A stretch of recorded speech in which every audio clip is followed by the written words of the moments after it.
Under fire during Monday's committee hearings, he faced harsh GOP criticism of the withdrawal from Afghanistan. Blinken pushed back, maintaining that the administration did the right thing in ending the 20 years of war.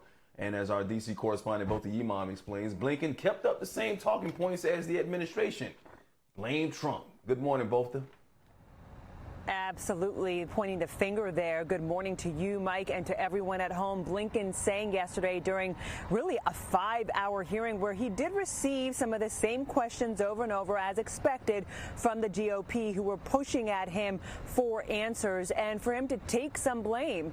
But Blinken really said, we inherited the deadline. We did not inherit a plan, pointing the finger at the Trump administration for brokering that U.S. Taliban peace deal. The administration has fielded criticism from both sides for not acting fast enough to evacuate American citizens and allies out of the country. Blinken said about 100 U.S. citizens still remain in Afghanistan, along with several thousand green card holders. New York's Republican Representative Lee Zeldin, along with the RNC, the Republican National Committee, called for the resignation of Blinken yesterday.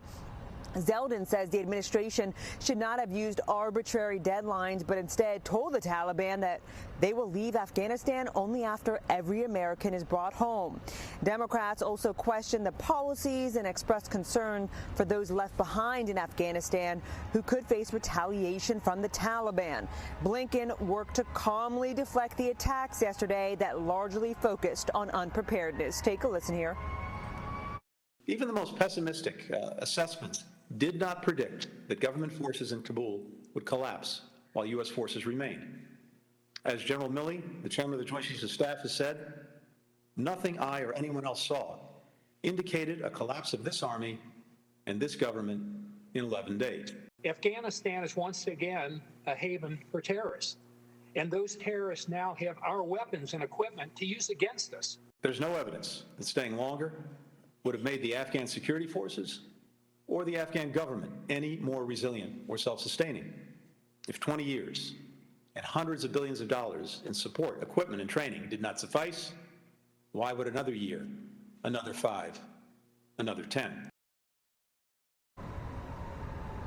Now today, Blinken is set to testify once again in front of, though this time, the Senate Foreign Relations Committee. Mike.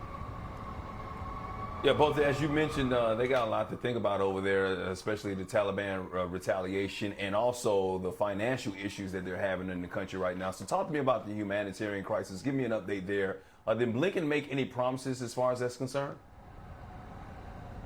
He did. We know that they face a chronic food and cash shortage, especially after the Taliban took control. Blinken did pledge $64 million to go to non-governmental agencies and the UN. Some have questioned how can we really make sure that this money does not get into the hands of the Taliban, because we know that they do have control over the country. Meanwhile, we also know that the UN has worked to make sure that they are also putting money out there. Foreign donations, meanwhile, are frozen after the Taliban took over, Mike. So we know that impoverished Afghans there are struggling even more so after the United States withdrawal, and it's probably going to get worse. We know that banks and the ability to access cash has been a problem. And again, those are not things that are going to go away anytime soon. Yeah, we left with still a lot to deal with in Afghanistan. Both of you, Mom, live for us in Washington. We'll check back in with you a little bit later on in the show.